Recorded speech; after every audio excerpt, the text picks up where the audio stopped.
All right. Welcome, Ruwan, to the New Paradigm Intimacy podcast. It's a pleasure to have you here with me today. And It's a pleasure to be here. yeah, absolutely. And we're about to drop into a really, interesting discussion that we'll see where it leads on all things masculinity and how that's evolving in the world and how it's kind of shifted in your life and even in the relationship to your experience with the feminine. I know that right now we're in this time where we're kind of coming into more of this like feminine led consciousness, and masculinity in the world is becoming more integrated in this way. So yeah, I feel like we're going to go to some interesting places today. So yeah, before we jump in the chat and share with the listeners a bit more about you, I would love to hear, when was your last self-pleasure practice and what did that look like for you? I guess maybe a day or two ago, I do Qigong regularly, which maybe isn't what people immediately think of with self-pleasure. But for me, it's the most grounded way to move energy in my body and be in touch with my body. Doesn't always feel sexual or what people think of with pleasure, but I think that's how I love myself the best, into my bones.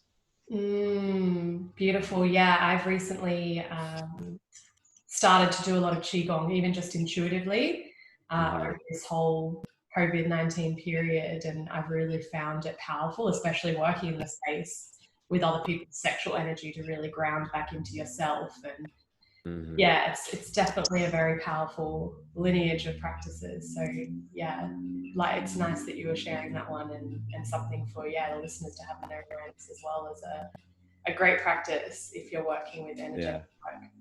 Because when I am playing with sexual energy, whether it's with myself or with a partner, I find the process is the same. It's just sexual energy is so hot sometimes that Qigong is kind of like a nice, cooler way of opening the same exact circuits in a more gentle way, usually.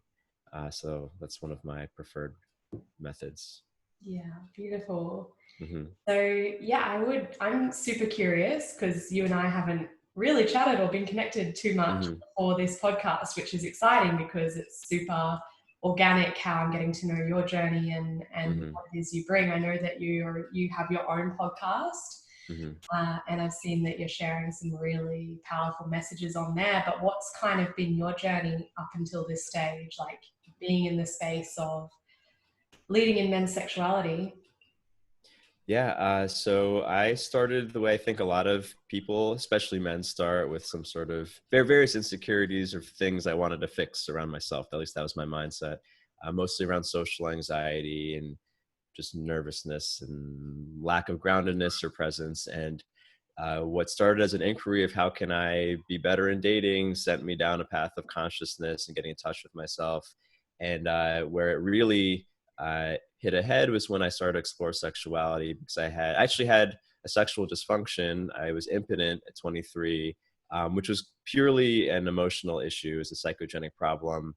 This was a little bit before it became talked about a lot in the media, which now it's becoming. I think it's an epidemic of men who grew up in recent decades. There's lots of literature on that now.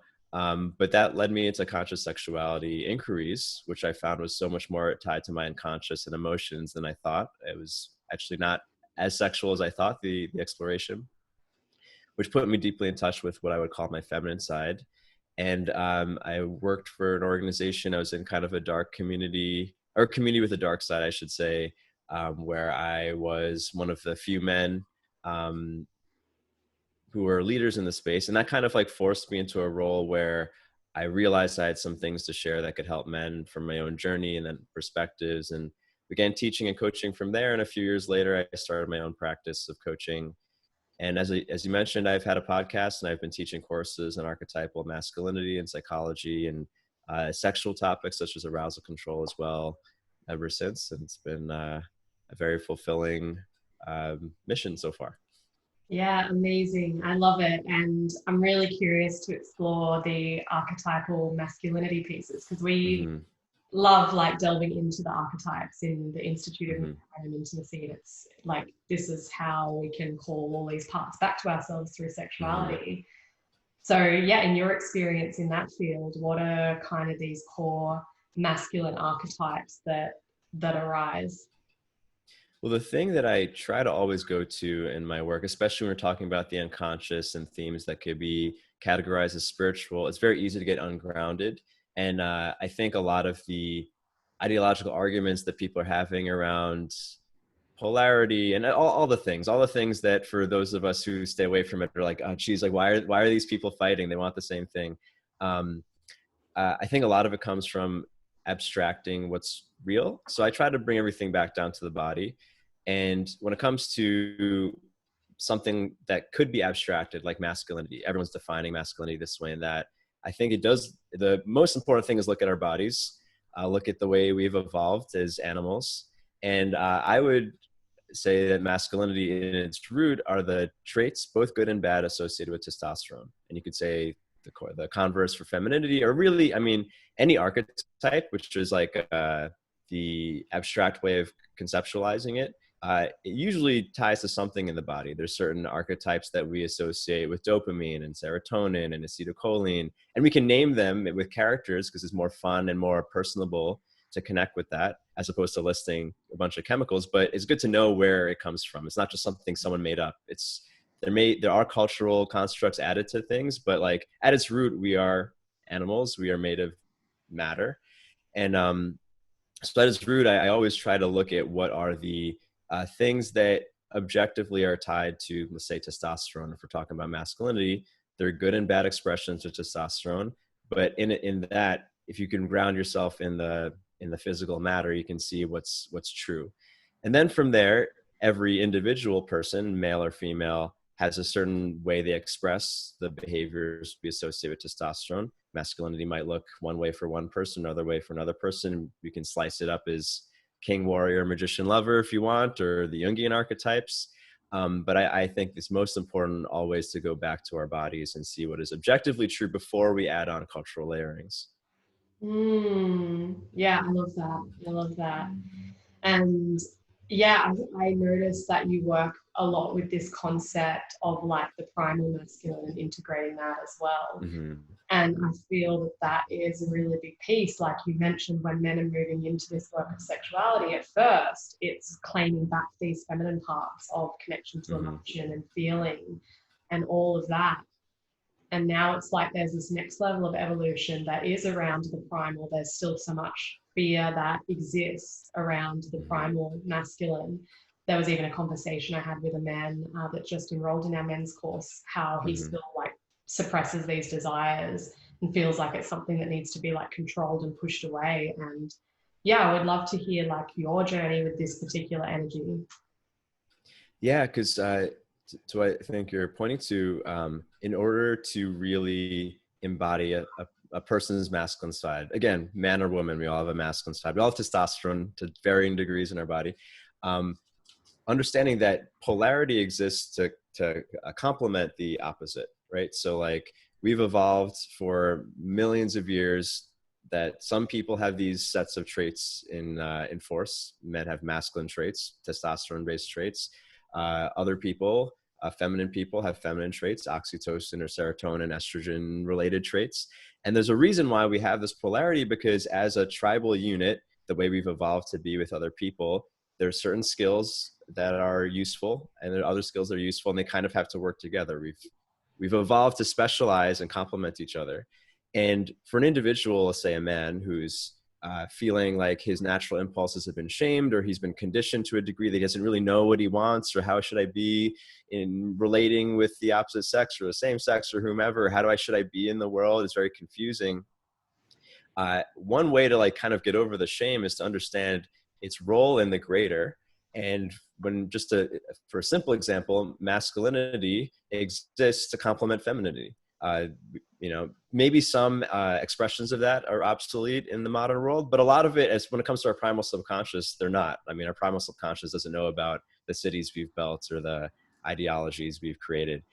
So for me, at least, understanding or being able to enliven my feminine side, we could say oxytocin driven characteristics, being able to feel, oh, when I'm in this mode, I need this masculine energy to to not only feel safe and good, but also to feel complete.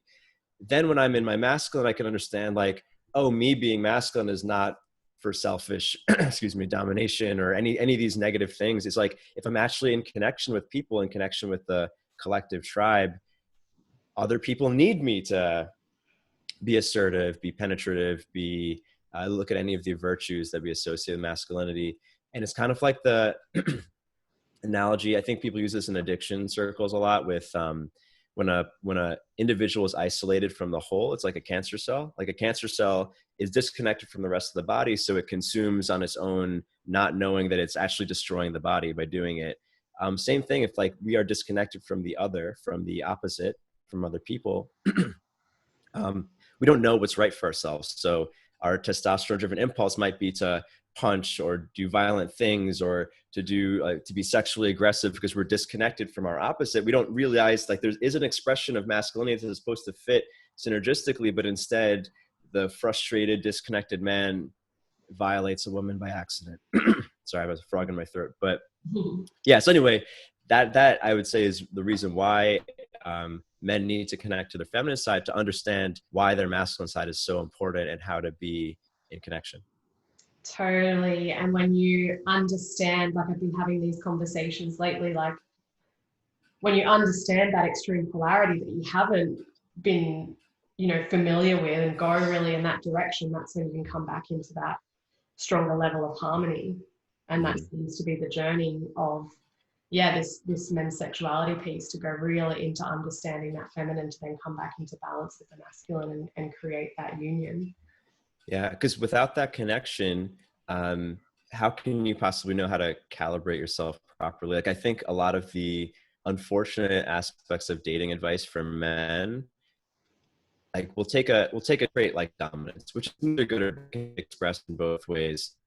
But when a guy is trying to learn, oh, dominance is important for men in isolation, without connection with women, it's most likely it's going to come out in a negative way, because he doesn't know how to fit in with his key is not fitting in with the right hole. So men need to be connected with what Jung would call the anima, which is the female side of the psyche. Mm-hmm.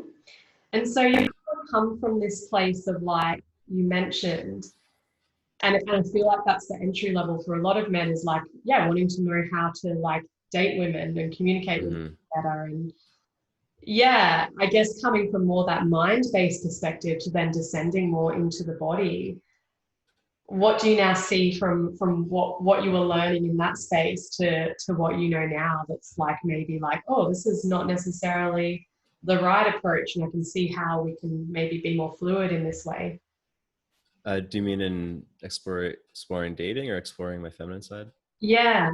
I'm just curious, like coming from that first initial space of like, I want to learn how to be more confident with women and pieces like that, how that's now evolved, like maybe looking back on some of the pieces you learned there and you're like, oh, this is a bit funny, and maybe this is a piece that's misunderstood.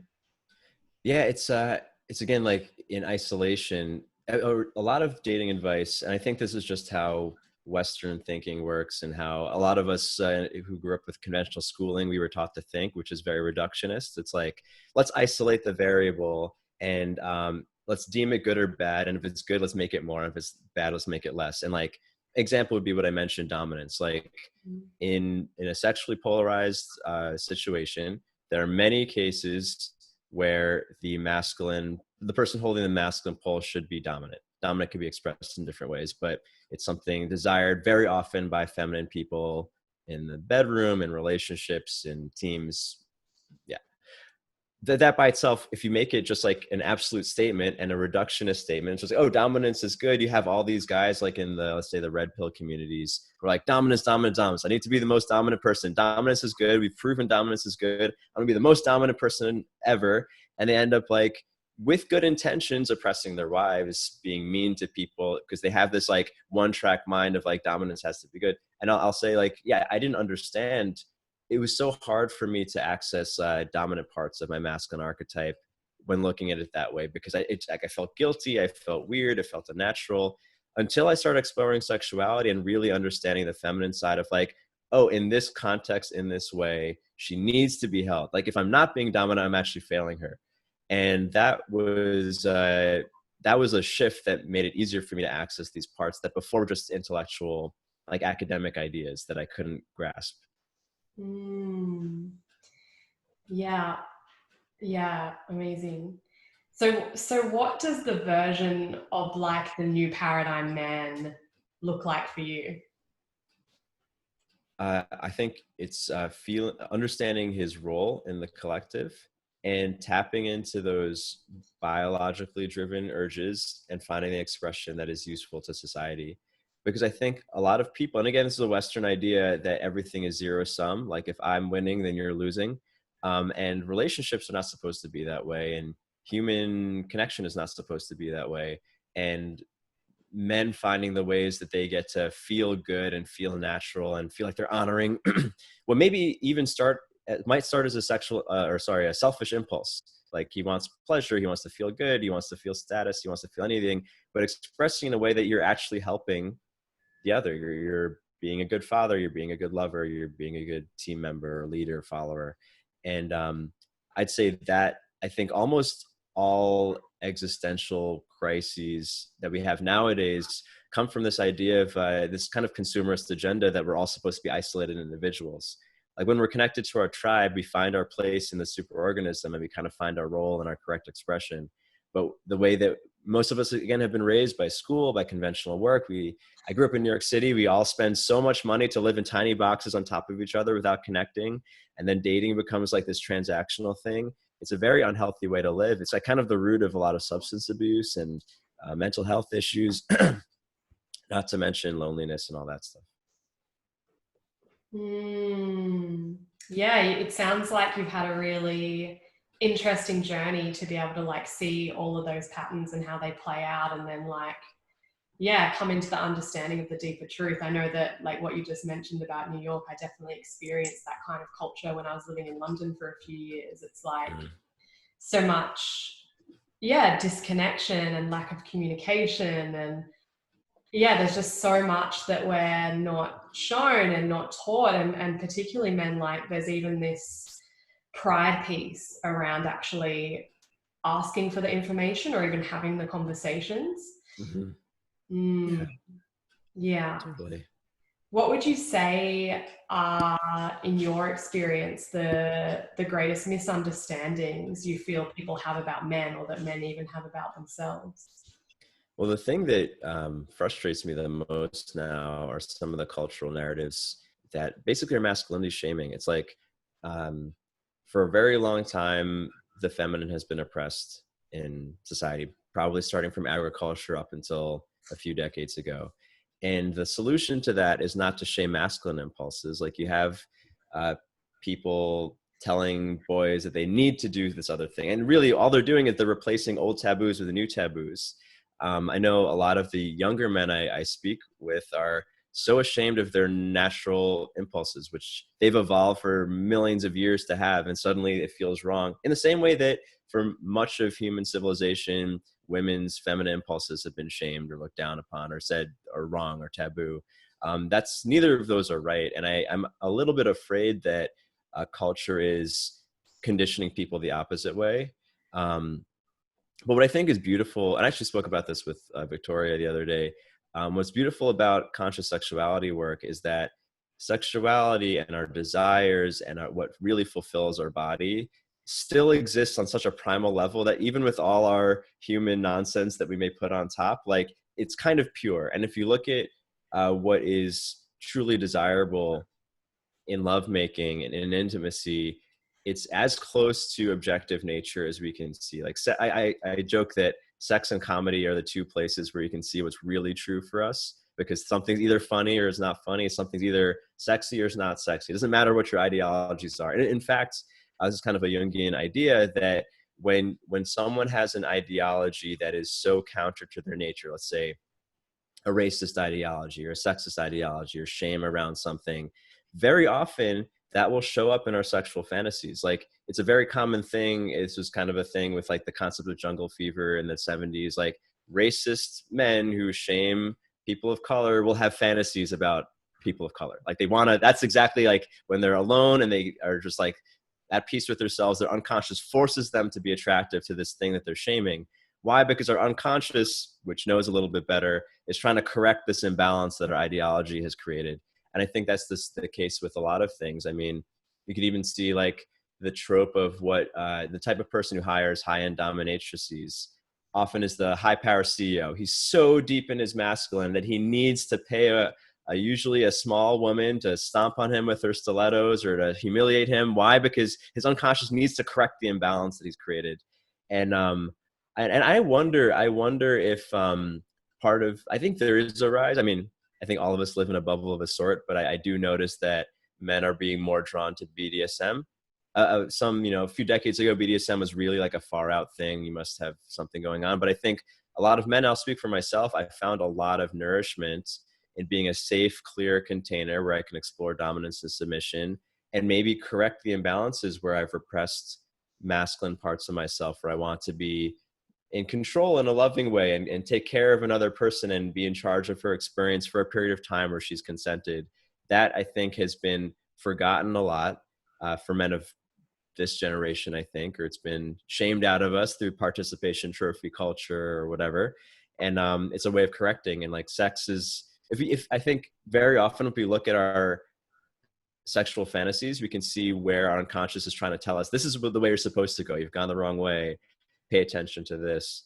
Not always, but I think that's often the case. I forgot where your question was, but yeah, no, I like that. It's an interesting way you're going. It's like I haven't actually had this conversation around this before. It's an interesting point around, sexual fantasies being a reflection of like our shadows. It's like utilizing subconscious to bring something into the light, because sexuality is such a powerful tool, like conscious sexuality, to bring something to the light and integrate it, you know, and instead of, I guess, when it's not from a conscious place, like you said, it's like these fantasies then might be like going to a Pornhub search, and that like doubles up the shame, and it's not actually integrating. It's just like shame on guilt on, I'm doing something wrong. But when we can actually like have that piece you've just shared in our awareness, this is showing me something that I've not integrated in myself or that I need to come into balance with, then we can seek out,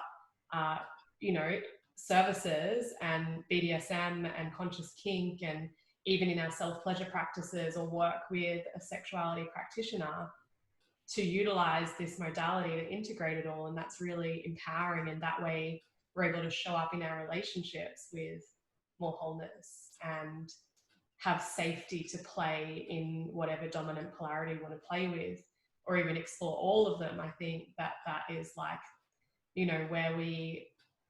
where we can be heading. It's almost like where I don't know how you feel about this and what your reflection would be, but we're almost evolving out of this like extreme masculine feminine polarity to like, when we have that, what we call erotic innocence of the integration of our masculine and feminine, we can just be in this dance, and we can all be exploring those different polarities at any time in our relationships.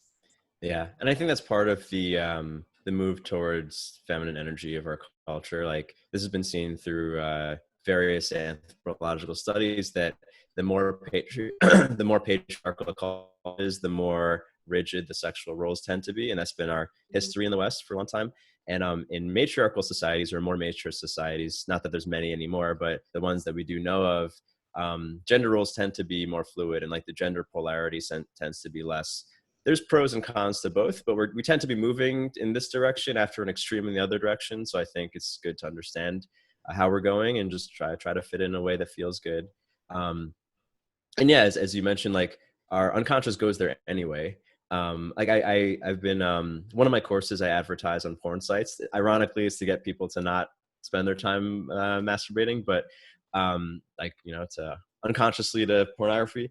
But it was interesting because I saw some of the search terms, and during COVID, the number one search term was quarantine sex, which is like unusual. Like, why is that a kink? Like that was the number one by far. It was like maybe 10 times the next search term. And typically in normal times, some of the highest search terms are mother, stepson, MILF stuff, boss, secretary.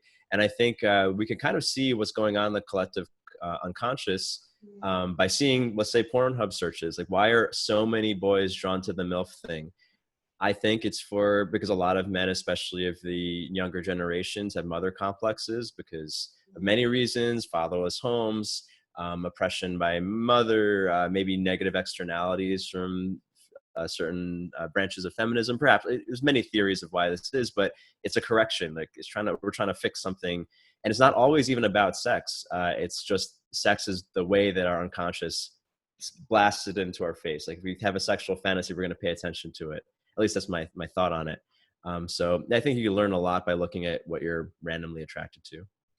Yeah, I was just feeling into like the brilliance of this piece. Like, I actually feel it's so, like, such an important piece for everyone to understand, because because we don't have this awareness of the subconscious and how it works in that way. Like, when these sexual fantasies come out, that can be when there's like maybe an impulse to be predatory and play out that sexual fantasy that's coming out, rather than like calling it back to yourself. And so the more awareness we can kind of like share around this, that it doesn't necessarily mean that you want to play out this sexual act. It's just something that's occurring inside of you in your psyche that wants to be looked at, and it doesn't necessarily have to play out through sexuality. It's like, yeah, sexuality is just calling you to utilize that energy for healing. Yeah. And like, that's one of the beautiful understandings of archetypes. Like, they're archetypes. The arc part means it's like over encompassing. Like, it's only an archetype if it's true for many people in the collective unconscious, or the many people in the collective. And like, for instance, the rape fantasy is one of the more taboo ones. And a lot of women, I think, are confused why they have a rape fantasy. What one theory is, like, if a woman has had sexual abuse, it could be a way of like revisiting in a way that she can reclaim her power. But a lot of women and some men have rape fantasies where they've never experienced that. So like, why do I have this? It's like, it might not be yours necessarily. We've evolved with memories embedded in our unconscious from thousands and thousands of generations. It might just be an energy that wants to work itself out. I mean, archetypes are kind of like genes. Like, in our bodies, we have these sequences that have persisted in our parents and our grandparents and our great grandparents because they found some use for some ancestors, so they're still here. If you have blue eyes, you probably had ancestors who grew up in the snow because blue eyes could see better in the snow. It doesn't matter if you live in the islands now. And same thing with archetypes. Like, if you have this archetypal impulse for power or submission, or for this or for that, it may have nothing to do with your past. It might have just been in you.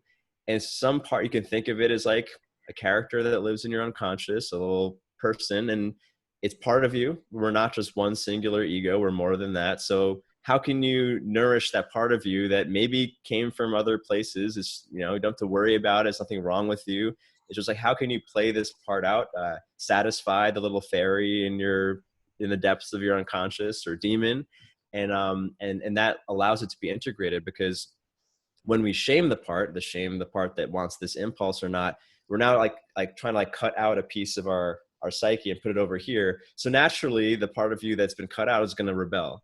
And I think that's where like the dangerous side of fantasies or impulses or dark archetypes only become dark when we shame them and separate them. And now it's like calling for attention. So like, if you didn't listen to your gentle desire for a dominant experience or submissive experience, you might now go to extreme because that dark archetype is screaming like, I needed to be fed 10 years ago. I'm going to make you do this. And then you find yourself in a relationship where you're getting harmed or you're harming or something like that.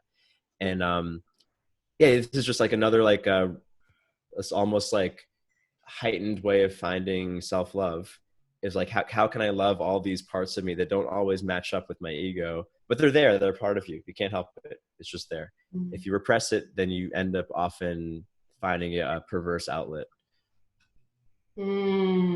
Yeah, this is really powerful stuff, and it's something that came up on another one of the podcasts we had in this series as well. And it seems like, yeah, like maybe that's a really good masculine way to like really see things. Like, this is me over here, and this is me over here, and this is me over here.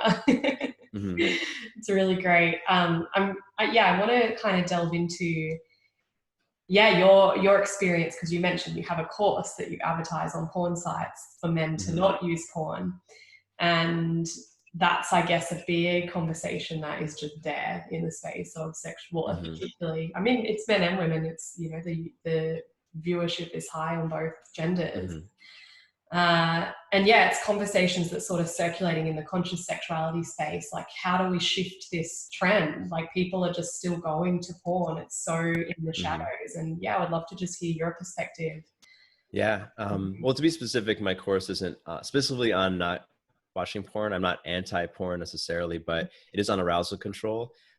Semen retention has become a big topic, I think, around young men, especially the generation of men that grew up or went through puberty with Pornhub. I think it's like the Generation Z, they're most damaged. And actually, there's a lot of data that 1 in 5 20-something males have a sexual dysfunction, premature ejaculation, or erectile dysfunction, which is, I think, largely caused by the growing up to porn. Because the male brain is less plastic than the female brain. And we know this, like, it's not even just for humans, across species. Like, there's various studies they've done with goats and sheep that have shown that females tend to be more fluid with sexuality across mammals, whereas males, if they're imprinted heavily during puberty, that's what they're into. So it's so dangerous for a young man to go through puberty only watching porn. And most young men, they've watched years of porn before they are actually intimate with a real woman. So their attention is primed for like quick clips. And like, so many young men, they can't get off to a real woman's vulva as much as they can to their hand, because they've been imprinted that way, which is really sad, among other reasons. But anyway, that's my thing against porn, if I do have a thing. But what I try to teach men is to learn arousal control. It's not necessarily about not ejaculating, although that could be a part of it. It's about learning to move the arousal in your body and retain it, so that arousal, that's the feeling of aliveness, right? Whether you choose to ejaculate or not is up to you, but like being able to cultivate and reinvest your arousal in a way that you can feel charged by sexual experiences with yourself or with a partner, as opposed to constantly depleting. Because the same type of like dopamine driven impulse to watch porn and come many times is very similar to binging on Netflix and eating sugar. Like, they're all ways we reduce our sensation and drive ourselves into apathy. And while I don't know, I mean, I haven't heard about women being damaged emotionally by porn. I think women, if anything, the worst thing that women experience from porn is being with men who've been damaged by porn, because then they have terrible sexual experiences. But the male brain is so impressionable when it's young. It's like, it can kind of like put you stuck in a mode, and guys actually have to recover from it. And I think one way is through arousal control, learning how to recycle energy and get the experience of feeling good. Because in men's circles, there's this idea of nofap, where a lot of guys are abstaining from masturbation, and like, it's a nice idea, but a lot of these guys, like, they become like a dry drunk, where they're trying so hard like not to masturbate, and they're fighting their own impulses, which just heightens their shame. And many of these guys end up doing it anyway, and they're feeling so terrible about it, as opposed to giving themselves the experience, like not forcing themselves to do anything, but allowing themselves to have the experience of really feeling charged up by their arousal. They can choose to ejaculate afterwards if they want, but if you can really learn to enjoy the feeling, if only for 5 minutes, enjoy the feeling of being super charged up without releasing immediately, you might realize on your own, hey, it actually feels good to be this way, and maybe not to deplete myself every time. Like, sugar feels good on the way in, but then you feel kind of like crap afterwards. Same idea. So yeah, my course is focused on teaching men skills to recycle energy in a way that it feels good, and they don't have to fight themselves anymore. I was going to say one other thing. Oh, and I mean, one of the big pieces related to that, aside from the physical piece, is kind of what we mentioned before of learning how to connect to the whole. So like, in my course, I don't just teach the physical energy movement practices, because they're fairly simple. I mean, they require practice, and I break them down. But with that, it's like, what do you do with that? And I mean, this is like kind of basic sex transmutation of taking the raw, fiery sensation of arousal, which is in your body, but left in your body, it can kind of drive you crazy. You might feel like you need to do something to take the edge off.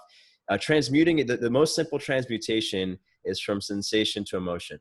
sensation and emotion are both feelings, right? They're just processed by different parts of our nervous system. If you can bring that sensation into emotion, and one of the most simple techniques is when you're aroused, find a way to smile, like express it into a smile. It's like a very elementary, basic technique of transmuting sensation into emotion. Emotion will have way more space to play than sensation. You charge up with too much sensation, what do men get? They get blue balls, they feel agitated, but you transmute it into a very simple thing of emotion, into joy, into happiness. It activates oxytocin in you, which is the connection, the feminine hormone, where you no longer feel like you need to get another hit of dopamine, another hit of dopamine, another hit of dopamine to feel satisfied. And I think it's also a way that we can find our healthy expression of masculinity through our arousal rather than suppressing it. Yeah, yeah. And what I heard in that too, it's like it's really encouraging that process of like opening up the heart as well, which is often the piece that's missed for men. It's like a lot say that they just feel numbness in their heart space, probably because of all this conditioning that has just created this like, yeah, disconnection and this impulse of like just release, stress relief, like release desire, all of that, rather than actually get it to the point of creating this opening experience and connected experience. Yeah, and the heart is like the keystone area. I mean, if you look at our bodies, like a lot of sex transmutation ideas is like, oh, how can you turn your sexuality into creativity, right? People want to jump from the genitals to the head, but there's this like estuary in the middle where it kind of has to pass through. And if your heart is blocked, how could it possibly go from the bottom to the top? Like you need that valve open for it to change into anything else. And before one can try to turn their sex into ideas, they need to turn into emotions. It's the middle ground. Yeah, totally. And one thing that's really like coming through for me at the moment is just kind of reflecting on how at the moment it does feel like men and women are kind of on their separate journeys when it comes to sexuality. And I know for some of my women clients, they will ask, okay, I have a lover and I'm noticing that he's like in this place of like performing or maybe going into that patterning of what they've learned from porn. And then women also don't want to, for lack of better phrase, damage the male ego and saying, don't do that, do this. And there's this like disconnection between those two things. And I guess, yeah, I'd love to hear your perspective of maybe men's experience of that, like navigating, feeling that not being enough for their female partner, and how women can support their male partners in this process of repatterning with their sexuality and, moving that energy through their body in the way that you explained. Yeah, I hear this a lot from women because it is a tough thing.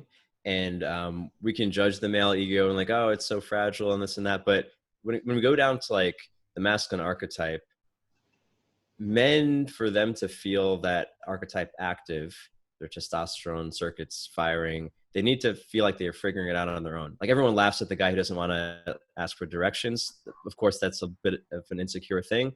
But like in bed, like if I'm having an issue and my woman is trying to fix it for me, I don't get to the opportunity to be masculine. I end up becoming a boy. She becomes my mom. It's a dynamic a lot of men and women find when the woman's really trying hard to be supportive, then she ends up being a mother and they're not lovers anymore. So I'll speak for myself. The thing that really helped me, I is going back to what I mentioned before of giving myself an opportunity to really know what the feminine experience is like. And in bed, it could be, we're gonna do a session or a period of time where it's actually about the man's pleasure. He needs to know what it's like to receive, because there's a skill in receiving too. It's not just you lay there. Like there's a skill in being open, and the more you receive, the more you can make your giver a winner.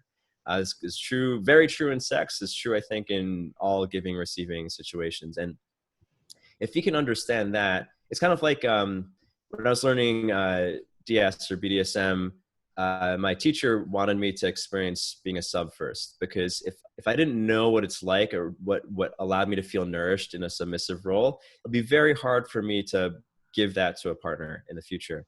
So that's one thing. And actually, again, back to the other piece about getting in touch with my feminine side, that was a critical piece of me kind of resetting my bad conditioning from before. Because like one other piece on porn addiction is one thing that makes it so addicting and depleting for men is that in sex, we're supposed to be driven by dopamine, which is pleasure, novelty, but also oxytocin, which is connection. And when a guy jerks off to porn a lot, he's getting all this dopamine without any oxytocin. So he always feels incomplete. It's like this incomplete chemical cocktail. It's like he's just getting the sugar from the fruit without the actual nutrients in the fruit. So he feels shittier and he needs to eat more to feel better, but he doesn't actually feel better. So finding ways to like refill his depleted oxytocin cup, if you will. And a lot of that comes from putting him in a feminine role where he gets to feel nourished and cuddled. And it might not feel sexy at first, but it is what he needs to feel complete. So if you're in a relationship to women, if you're in a relationship with a man who's in that situation, I throw this as an idea. Let's just try it for a little bit. Not that you're going to do it forever, but let's just try seeing if you can fill up his oxytocin cup. Because he might need that in order to access conscious masculinity again. Then the other thing is, in the moment, this is the trickier part, is that we know that polarity is always reciprocal. Like it's kind of hard for anyone to really be in their feminine in the presence of someone who's not in their masculine and vice versa. But we can actually affect each other more than we realize. And in a given moment where, say, a man is feeling frustrated, he's feeling off the stroke, or he's not like in it, he's not in his head. It doesn't help if a woman goes into her masculine, tries to fix it for him or tells him what to do, because then the best he can do is listen to her, and then she's no longer his lover. The best thing a woman can do, and it can be a little tricky, is to find a way to sink as deeply into her feminine as possible, because that will incentivize his unconscious to become masculine. Like she would have to have the, for lack of a better term, stronger polarity.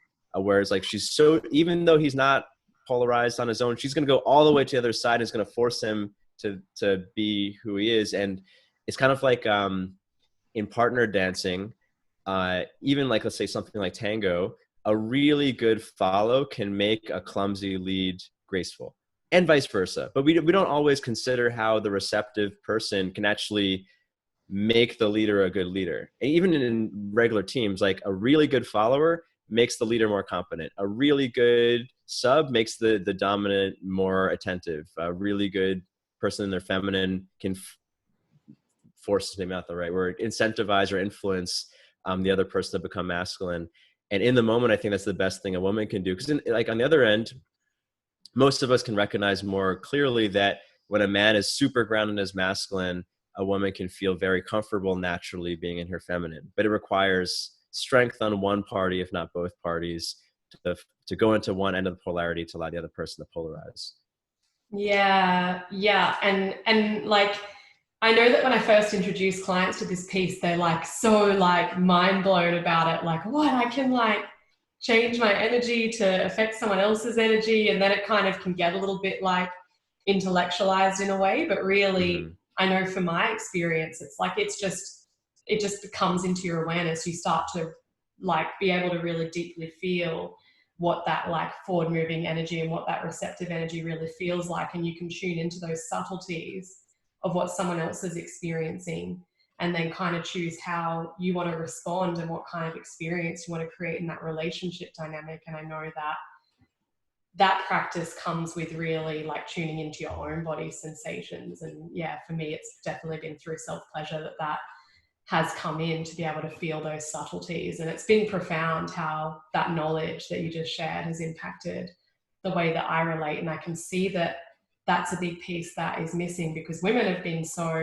all of us have been in this like really, masculine, heavy culture.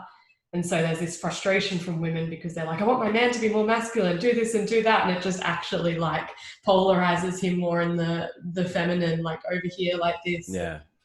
It's like, it's not all on the masculine. It's like, we're all learning to rebalance in this way. Yeah, because it's getting out of this like zero-sum idea of like, especially in sexual relating, we're on the same team. Like we want the same goal. Like this is one of the best pieces I got from my education of touch is like, I spent a lot of time practicing touch and communicating while practicing touch. And in a given moment, both the giver and the receiver want to feel resonance, right? And for the giver, and usually this is the person in the masculine role, his greatest fear is being off the mark, like not finding the target, like being a little too strong, a little too, like a little bit off the target, right? There's maybe a masculine way of looking at it, but there's a perfect target for every moment of touch. But the feminine side, the receiver, can also influence whether both people are on the target by making her target really big. And I know for a lot of men who are nervous about being penetrative with their energy, it's like, I'm afraid I'm going to be off the mark and harm her or violate her or be wrong. And it makes a man not want to play the game because like, I don't want to lose. I don't want to fail. So I don't really feel comfortable. And I know, when a man is in the presence of a woman where she is so receptive to her own pleasure that the margin for error is huge, right? Like he's like, I'm not really sure, but like, I'm pretty confident that this is going to feel good between both of us. Like I'm pretty confident, I'm not going to get shamed or be, looked down upon. I mean, she'll guide me to the right place. Then I feel confident being penetrative, which makes me more accurate in my read of her body and her energy, which makes her feel more comfortable being more open, which makes him feel more comfortable being more accurate. And it's like this positive feedback loop as opposed to a negative feedback loop, which many people are conditioned to be in because we've grown up with this idea that only one person can win, which is not the case, especially in intimate relating, but in many cases in life.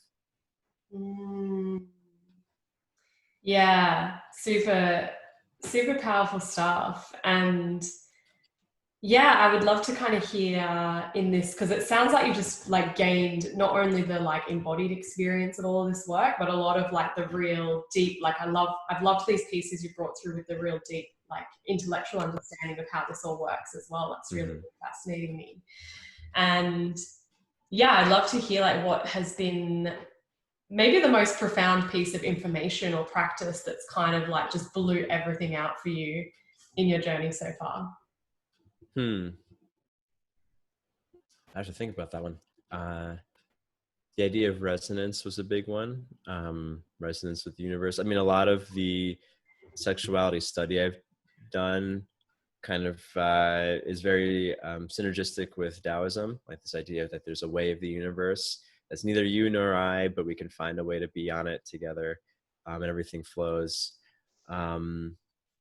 Perhaps that, I don't know. I would have to think of what the number one thing of all was, but something related to that, I'm sure. Yeah. And even if there's I feel like I want to invite you to tell a story is what I'm feeling into at the moment. Perhaps. Okay. Maybe there, yeah, I feel like there's something there that can be shared.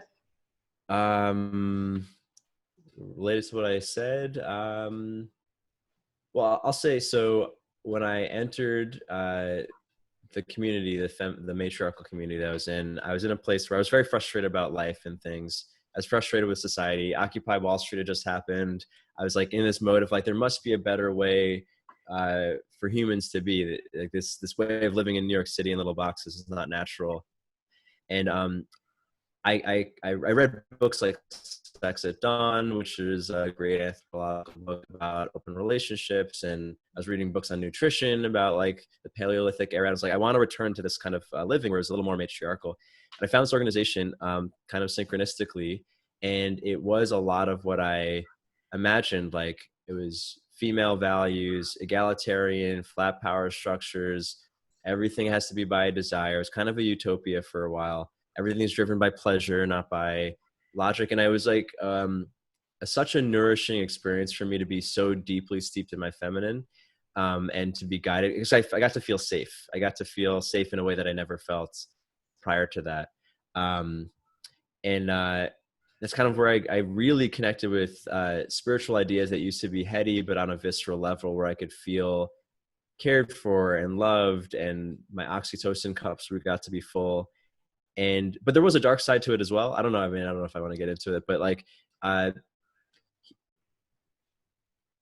well, I'll say that that's what gave me like the true visceral experience of nourishment. And a lot of these heady ideas became grounded and real for me in an environment that was totally different, because I'll end with this point. Most of us don't realize how much of our worldview is actually incepted by our environment, which is why for anybody who really wants to change their lives, I often recommend get out of your town, get out of your, like, just spend some time with a different social group, almost anyone, because you'll realize how much of your worldview is actually yours and how much has been given. I mean, we're social animals. Like, everyone thinks they're independently thinking, but we're really not. Like, your social media feed influences your perceptions, the news you watch, the people you talk to. And a lot of people I work with, like, they're like, oh, I want this kind of life, but I don't know it's possible. It doesn't seem likely. It seems impossible because you're spending a bunch of time with people who don't see it that way. So your reality, that reality has become very weird and not normal for you. Whereas if you find the right communities, find people that are having the conversations you want to have, the reality you want to live in becomes normalized, and it becomes very easy to go in that direction.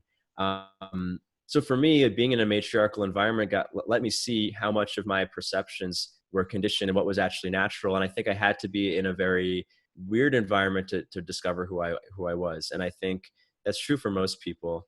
And then as the world is being culturalized towards the feminine, I think is also important for people, for men, to recognize what's true for them instinctively as opposed to what's coming from the outside, because people always try to tell you how to think and how to feel and what to perceive.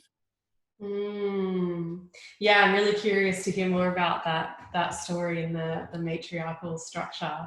But it sounds like that could be a whole episode in itself. Yeah, I mean, I'm happy to talk about it. I mean, I wasn't sure which direction to go with it, though. I guess what I got from that was because we're all, like, the time we're in right now, we're restructuring our way of being.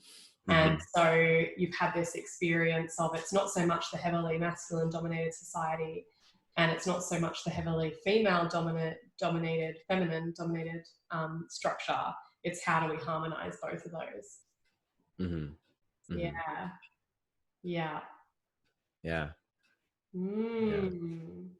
Amazing. Is there anything else you're feeling that you'd love to share about before we wrap this episode up? No, I think this was a great conversation. I guess my final thought to men is, or to really everyone, is the best thing they could do with themselves is try to find out who they are separate from conditioning, whether it's, and I think our impulses and our sexuality is a great lens to discover what that is. Yeah. Beautiful. Amazing. And is there anything you're working on at the moment that people can find you on? I know we've got your podcast as well, if you want to give that a shout out. Yeah, it's the Rwanda podcast on iTunes, Stitcher, Spotify. My website is rwanda.com. And the main thing I've been working on is I'm writing the story of my time in the matriarchal cult of orgasm.